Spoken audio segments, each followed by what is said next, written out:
Hey, what's up, AfterBuzzers? It's your girl, Lauren Ashley Beck, and right now I'm here at the Winter Lifetime Movie Junket. We're gonna get to talk to some awesome actors, and I can't wait.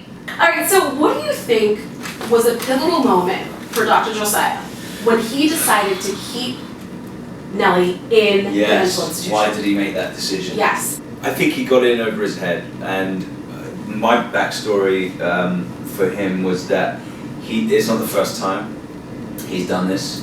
I think actually in the film they alluded to that, if I can remember correctly, but I think he was so enamored, he got caught up in this relationship, and it's a current thing it's translating today, people think, it has to be a two-way symbiotic thing. This was definitely a one-way thing, and he crossed the line, and drama ensued. What do you think his true intentions were with her? Because we see him sort of struggling, he's a good guy at first. I think when he had a wife and a small child at home, he had an escape here, sorry, excuse the pun, but he came here to his workplace, and he had this woman that he could manipulate and he could toy with, the fact that she was essentially insane, and he could psychiatrists, who knows a lot of their spiel that they're giving to their clients. You can lead someone on forever and keep taking that $200-300 or whatever they charge, essentially. And and then put them straight back in that, but you become, the father almost, or like the grandfather, or that. It was her escape. Yeah. And he was that door. He was the one who, you trust me. It's okay. We're friends, right?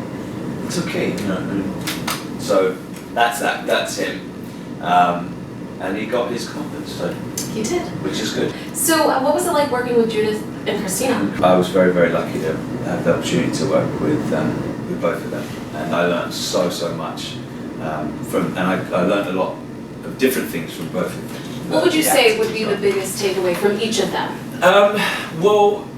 I guess Christina, they've both been going at it for a very, very long time. I'm very much a newbie.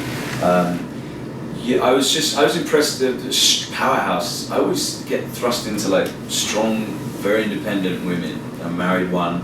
I've, my mother, my sister, you seem like one. The actors I've worked with, I've been lucky enough to be a part of that, and I don't know, I'm very drawn to it. I sort of sit and watch how they deal with their, the people around them, and how they conduct themselves, and then how, obviously, to the work, how they dealt with material and their choices. And I had a much more antagonistic relationship in the story with Matron Brady, my character. So we had a lot of play, and she's amazing. Yeah. She really is amazing. I'd actually sort of get snapped out of scenes and be watching, and I'm sort of saying how in my head I'm like, Jesus, this is really good. This is really good. Yeah. So that was a treat. I'd have to sort of slap myself awake and go, okay, I'm back in this. Okay, what are we doing? That's awesome. That's like an actor's dream, though. It was. Yeah. I'd go to. It wasn't work. It was a dream. Yeah. That's great. Okay, so my last question for you is, throughout your career, we've seen you play different roles, modern pieces, period pieces. Yeah. What's your favorite? My favorite thing I've done? Yeah. Sorry, Lifetime. I might have different. You know what? I'm not going to say it, because I have got so much from each individual experience, whether it was the time, whether it was the material, whether it was the people I worked with, maybe the place I worked in. It was different than I've ever been. So I take on experiences,